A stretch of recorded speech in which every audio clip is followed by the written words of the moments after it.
Packet tracer എങ്ങനെ install ചെയ്യാൻ നോക്കട്ടെ. സിസ്കോഡതാണ് Packet Tracer. Network simulation software ആണ് പാക്കറ്റ് ട്രേസർ. പാക്കറ്റ് ട്രേസർ നമ്മൾ ആദ്യം ഡൗൺലോഡ് ചെയ്യണം. അപ്പോൾ പാക്കറ്റ് ട്രേസർ ലേറ്റസ്റ്റ് വേർഷൻ ഏതാ നോക്കാം. ലേറ്റസ്റ്റ് വേർഷൻ ആദ്യം അടിച്ചോ. സിസ്കോഡ് സൈറ്റിൽ നിന്ന് ഡൗൺലോഡ് ചെയ്യണമെങ്കിൽ നമ്മൾ എന്ത് ചെയ്യണം? സൈൻ ഇൻ ചെയ്യണം. Packet tracer latest version 8.21. നമുക്ക് പുറത്തുള്ള ഏതെങ്കിലും സൈറ്റിൽ നിന്ന് ഡൗൺലോഡ് ചെയ്യാം. അപ്പോൾ packet tracer latest version 8.2 download എന്ന് ക്ലിക്ക് ചെയ്യാം. എന്നിട്ട് പുറത്തെ ഏതെങ്കിലും സൈറ്റിൽ നിന്ന് നമുക്ക് ഡൗൺലോഡ് ചെയ്യാം കേട്ടോ. പുറത്തെ ഏതെങ്കിലും സൈറ്റിൽ നിന്ന് ഇത് കൊടുക്കുന്നുണ്ടായിരിക്കും, നോക്കാം.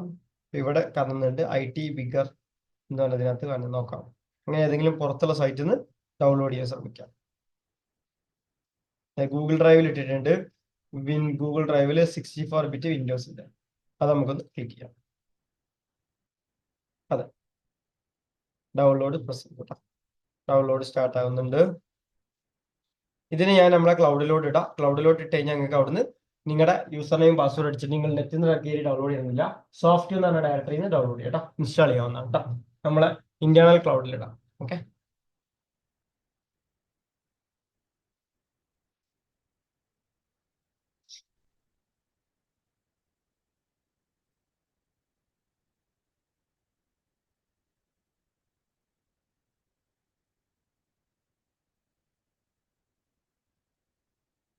അപ്പം ഇത് ഡൗൺലോഡ് ആയി കഴിഞ്ഞാൽ ജസ്റ്റ് ഇത് ഓപ്പൺ ചെയ്യുക, എന്നിട്ട് ഇൻസ്റ്റാൾ ചെയ്യുക. അതാണ് ഇതിന്റെ പ്രൊസീജിയർ. സിമ്പിൾ ആയുള്ള സ്റ്റെപ്സ് ആണ്, ഒരു മാറ്റമില്ല.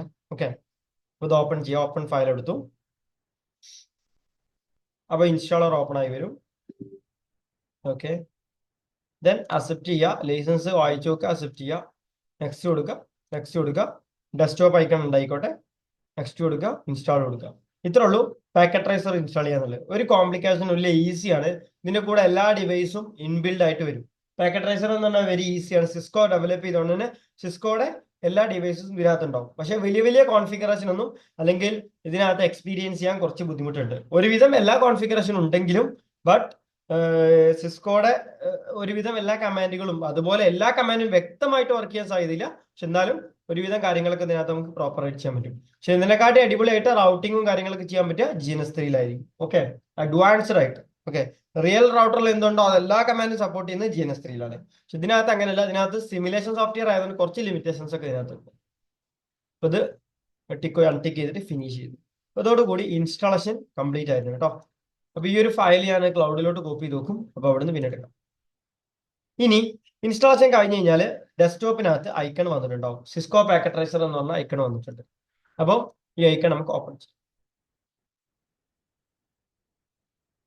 ഇവിടെ പറയുന്നുണ്ട് would you like run multi user when the application. Multi user എന്ന് ഉദ്ദേശിക്കുന്നത് ഈ ഒരു സിസ്കോ പാക്കറ്റ് ട്രേസർ എന്ത് ചെയ്യേണ്ട ആവശ്യമില്ല എന്ന് വെച്ചാൽ മൾട്ടിപ്പിൾ യൂസേഴ്സിന് ആക്സസ് കൊടുക്കണോ എന്നായിരിക്കും എന്നാണ് എൻ്റെ ഒരു വിചാരം. നോക്കാം. ഞാനിപ്പോ താൽക്കാലികം ഇത് എസ് കൊടുക്കുന്നു. അറ്റ് എ ടൈം എങ്ങനെയായിരിക്കാം. ഓക്കെ, ഇപ്പൊ സിസ്കോ പാക്കറ്റ് ട്രേസർ ഇവിടെ ഓപ്പൺ ആയിട്ടുണ്ട്. ഞാൻ അലോ കൊടുത്തു. ഇപ്പൊ ഇവിടെ ഒരു പ്രശ്നം ഇവിടെ ഉണ്ട്. ഇവിടെ കണ്ടോ, സിസ്കോ പാക്കറ്റ് ട്രേസർ ഓപ്പൺ ആയി വന്നാലും ഇവിടെ ലോഗിൻ ചെയ്യാൻ ഇവർ പറയുന്നുണ്ട്. ലോഗിൻ ചെയ്താൽ മാത്രമേ ഇത് ആക്സസ് ചെയ്യാൻ പറ്റുള്ളൂ എന്നുള്ള റൂൾ ഉണ്ട്. ഇത് നമുക്ക് ബൈപ്പാസ് ചെയ്യാൻ ഒരു ഓപ്ഷൻ ഉണ്ട്. അത് ഞാൻ ആദ്യം പഠിപ്പിച്ചുതരാം. ഓക്കെ, ഇത് ബൈപ്പാസ് ചെയ്യലെങ്ങനെ നോക്കാം. അപ്പൊ ഞാൻ ഇത് ക്ലോസ് ചെയ്യാണ്. ഇത് ക്ലോസ് ചെയ്യുന്നതോടുകൂടി സിസ്കോ പാക്കറ്റ് ട്രേസറും ക്ലോസ് ആവും. ലോഗിൻ ചെയ്താൽ മാത്രമേ ആക്ച്വലി ഇത് യൂസ് ചെയ്യാൻ പറ്റുള്ളൂ. അപ്പൊ നമുക്ക് ഇത് ബൈപ്പാസ് ചെയ്യാം. അപ്പൊ ഇത് ബൈപ്പാസ് ചെയ്യാൻ വേണ്ടിയിട്ട് വെരി സിമ്പിൾ ആണ്. ഓക്കെ, ലോജിക്കായിട്ട് തിങ്ക് ചെയ്താൽ മതി. ആക്ച്വലി ഇത് വർക്ക് ചെയ്ത് ഓപ്പൺ ചെയ്യുമ്പോൾ എന്താ അവിടെ സംഭവിക്കുന്നത്? ഒരു ഫസ്റ്റ് ഓപ്പൺ ആയി വരുന്നുണ്ട്. ഓക്കെ, ഫസ്റ്റ് ഇപ്പോൾ പാക്കറ്റ് ട്രേസർ ഓപ്പൺ ആയി വന്നിട്ട് പിന്നീട് ഇത് ലോഞ്ച് ആവുന്നത്. അപ്പൊ അതിന്റെ അർത്ഥം എന്താ? ഇത് ഓപ്പൺ ആയതിനു ശേഷം ഇന്റർനെറ്റ് ചെക്കിംഗ് നടത്തി അവരെന്ത് ചെയ്യാണ്? ഈ ലോഗിൻ പേജിലോട്ട് റീഡയറക്ട് ചെയ്യാണ് ചെയ്യുന്നത്. അപ്പം നമുക്ക് ഇതിന് വേണ്ടിയിട്ട് എന്ത് ചെയ്യാം? ഇത് ബ്ലോക്ക് ചെയ്യാൻ വേണ്ടി സൊല്യൂഷൻ ഉണ്ട്. കൺട്രോൾ പാനലിൽ പോവാം. ഫയർവാളിൽ ഈ സാധനത്തിനോട്ടുള്ള ഇന്റർനെറ്റ് ആക്സസ് ആണ് ബ്ലോക്ക് ചെയ്താൽ മതി. മനസ്സിലായല്ലോ? അപ്പൊ അതിന് വേണ്ടിയിട്ട് എന്ത് ചെയ്യാം? നമ്മള് ഫയർവാൾ അഡ്വാൻസ് ചെയ്ത അഡ്വാൻസ് ഡിഫൻഡർ ഫയർവാൾ സെറ്റിംഗ്സ് ഉണ്ടാവും. അത് ഓപ്പൺ ചെയ്യാം. ഇതാണ് ഇങ്ങനെ സ്റ്റാർട്ടിൽ അടിച്ചാൽ മതി. Windows Defender advance defender firewall with advance security എന്ന് ദിവസം. ഇതിനകത്ത് ഇൻബൗണ്ട് റൂളും ഔട്ട് ബൗണ്ട് റൂളും ഉണ്ട്.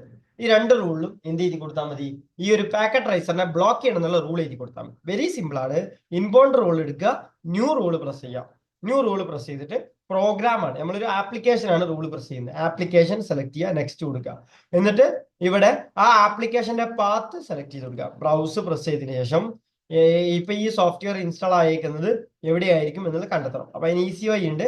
ഈ റൈറ്റ് ക്ലിക്ക് ചെയ്യുക, ഓപ്പൺ ദ ലൊക്കേഷൻ അടിച്ചാൽ മതി ഈ പാക്കറ്റ് ട്രേസറിന്റെ. ഈ പാക്കറ്റ് ട്രേസർ ഇൻസ്റ്റാൾ ആയിക്കണേ സി ഡ്രൈവില് പ്രോഗ്രാം ഫയൽസിൽ പാക്കറ്റ് ട്രേസറിലെ ബിന്നിലാണ് ഈ ഫയൽ ഇരിക്കുന്നത്. ക്ലിയർ? ഈസി ആയിട്ട് മനസ്സിലാക്കി. അപ്പൊ നമ്മൾ സി ഡ്രൈവിൽ പോവുക, പ്രോഗ്രാം ഫയൽസിൽ പോവുക, പാക്കറ്റ് ട്രേസറിൽ പോവുക, അതിനകത്ത് ബിൻ എന്ന് പറയുന്ന ഫോൾഡറിനകത്ത് പോവുക, അതിനകത്ത് പാക്കറ്റ് ട്രേസർ എന്ന് പറയുന്ന ഫയൽ ഉണ്ട്. ഓക്കെ, ഈ ഫയൽ ഓപ്പൺ ചെയ്യുക. ഓപ്പൺ ചെയ്ത് കഴിഞ്ഞാൽ ഇപ്പൊ ഈ ഫയൽ ഇവിടെ സെലക്ട് ആയിട്ടുണ്ട്. ഇനി നെക്സ്റ്റ് കൊടുക്കുക. നെക്സ്റ്റ് കൊടുത്തതിന് ശേഷം ബ്ലോക്ക് ദ കണക്ഷൻ എന്നുള്ളത് ക്ലിക്ക് ചെയ്യുക. Block the connection. ഓക്കെ, അതിലോട്ടുള്ള കണക്ഷൻ ബ്ലോക്ക് ചെയ്യുക. ഇനി നെക്സ്റ്റ് കൊടുക്കുമ്പോൾ ഇവിടെ ഡൊമൈൻ പ്രൈവറ്റ് പബ്ലിക് 3 ഗ്രൂപ്പാണ് നമുക്കുള്ളത്. 3 ഗ്രൂപ്പും എസ് കൊടുക്കണം. Okay, domain private public 3 group ഉണ്ട്. അത് എന്താന്നുള്ളത് നിങ്ങൾ അറിയേണ്ട ആവശ്യമില്ല, കാരണം നിങ്ങളൊരു മൈക്രോസോഫ്റ്റ് എഞ്ചിനീയർ അല്ല. മൈക്രോസോഫ്റ്റ് എഞ്ചിനീയർ മാത്രം അത് അറിഞ്ഞാൽ മതി. ഇപ്പൊ നിലവിൽ അതിന്റെ ആവശ്യമില്ല. ഓക്കെ, അപ്പൊ നിലവിൽ അതെന്താണെന്ന് വെച്ചാൽ ഓരോ ഗ്രൂപ്പ് പോളിസി ഗ്രൂപ്പുകളാണ്, പ്രൈവറ്റ് പബ്ലിക് ഡൊമൈൻ എന്ന് പറഞ്ഞിട്ട്. ഓക്കെ, ഇനി ഇതിനെ നെയിം കൊടുക്കുക. ഇതിന് ഞാനിപ്പോ ഷോർട്ട് ആയിട്ട് എന്ത് ചെയ്യണേ, സി പി ടി എന്ന് കൊടുക്കുകയാണ്. C P T Cisco Packet tracer എന്നുള്ളതിന് ഷോർട്ട് ആയിട്ട് സി പി ടി വെറുതെ പേര് കൊടുക്കണം. അല്ലാതെ സി പി ടിയിൽ ഒരു അർത്ഥമില്ല കേട്ടോ. ഓക്കെ, എന്ത് പേര് വേണമെങ്കിൽ കൊടുക്കുക. അല്ലെങ്കിൽ ഇങ്ങനെ എഴുതി വെച്ചാൽ ഇവിടെ block the packet tracer internet എന്നൊക്കെ പറഞ്ഞ റൂൾ പേര് കൊടുക്കുക. സി പി ടി നിർത്തും. ഓക്കെ, ഇനി ഇതേ പ്രൊസീജിയർ തന്നെ ഔട്ട് ബൗണ്ട് റൂളും എഴുതി കൊടുക്കുക. ജസ്റ്റ് നെക്സ്റ്റ് എടുക്കുക, പ്രോഗ്രാം എടുക്കുക, ബ്രൗസ് എടുക്കുക. ഓൾറെഡി ആ ഡയറക്ടറിയിലാണ് നമ്മൾ നിൽക്കുന്നത്. പ്രോഗ്രാം ഫയൽസിൽ സിസ്കോ പാക്കറ്റ് ബിന്നിലാണ് നിൽക്കുന്നത്. അപ്പൊ അതുകൊണ്ട് തന്നെ ഈ പാക്കറ്റ് ട്രേസർ കാണിച്ചു കൊടുക്കുക, നെക്സ്റ്റ് കൊടുക്കുക, ബ്ലോക്ക് ദ കണക്ഷൻ ക്ലിക്ക് ചെയ്യുക, നെക്സ്റ്റ് കൊടുക്കുക, domain private public C P T. Okay, finish. ഇപ്പൊ 2 കൊടുത്തും സി പി ടിന്റെ റൂൾ എഴുതിയിട്ടുണ്ട്. ഇനി ഇത് വർക്ക് ചെയ്യാൻ നോക്കാം, കാരണം വിൻഡോസ് 10 ഇത് പ്രോപ്പറായിട്ട് വർക്ക് ചെയ്തിരുന്നു. ഇനിയിപ്പോ ഈ വേർഷനിൽ എന്തെങ്കിലും ഇഷ്യൂ ഉണ്ടോ എന്നുള്ളത് എനിക്കറിയില്ല. നോക്കാം. Let start. വിൻഡോസ് ലെവലിലാണ് ഇപ്പൊ നമ്മൾ ചെയ്യുന്നത്. നോക്കാം. അങ്ങനെ വർക്ക് ചെയ്യാതിരിക്കാൻ സാധ്യത ഇല്ല. നോക്കാം നമുക്ക്.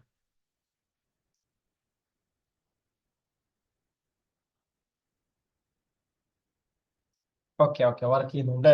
5 സെക്കൻഡ് ആയിട്ടും ഇപ്പൊ ഇത് എന്ത് ചെയ്തു, ലോഗിൻ ബൈപ്പാസ് ആയി കിട്ടി. ക്ലിയർ? ഇപ്പൊ നമ്മൾ ലോഗിൻ ചെയ്യേണ്ട ആവശ്യമില്ല. ലോഗിൻ ചെയ്യാതെ 7 എന്ന് പറയുന്ന വേർഷനകത്ത് ഗസ്റ്റ് മോഡ് ഉണ്ടായിരുന്നു. പക്ഷെ ഗസ്റ്റ് മോഡ് യൂസ് ചെയ്തിട്ട് വലിയ കാര്യമൊന്നുമില്ല. കാരണം എന്താ വെച്ചാൽ ഗസ്റ്റ് മോഡ് യൂസ് ചെയ്യുമ്പോൾ പ്രശ്നം എന്താണെന്ന് വെച്ച് കഴിഞ്ഞാൽ എന്താണ്, ഓരോ ഗസ്റ്റ് മോഡ് യൂസ് ചെയ്യുമ്പോൾ വിഷയം എന്താണെന്ന് വെച്ച് കഴിഞ്ഞാൽ എന്താണ്, 3 പ്രാവശ്യം സേവ് ചെയ്യാൻ പറ്റുള്ളൂ, 4ാമത്തെ പ്രാവശ്യം സേവ് ചെയ്യാൻ പറ്റില്ല. അങ്ങനെ കുറെ പ്രശ്നങ്ങളുണ്ട്. ഇതാവുമ്പോൾ ഇനി എത്ര മാസം അൺലിമിറ്റഡ് ആയിട്ട് യൂസ് ചെയ്യാം, ഒരു പ്രശ്നമില്ല. ഇതിനകത്ത് ഒരു ലിമിറ്റേഷനും ഇല്ല. മനസ്സിലായല്ലോ? ഓക്കെ, അപ്പൊ ലോഗിൻ ചെയ്യേണ്ട ആവശ്യമില്ല, ഒന്നുമില്ല. ഇനി നേരെ ഇതെങ്ങനെ യൂസ് ചെയ്യാന്നുള്ളത് പഠിപ്പിച്ചാണ്. അപ്പം ഇതാണ് ഇൻസ്റ്റാളേഷൻ, പാക്കറ്റ് ട്രേസർ ഇൻസ്റ്റാളേഷൻ എന്ന് പറയുന്നത്. അപ്പൊ ഞാൻ ഈ വീഡിയോ ഒന്ന് പോസ് ചെയ്യട്ടെ.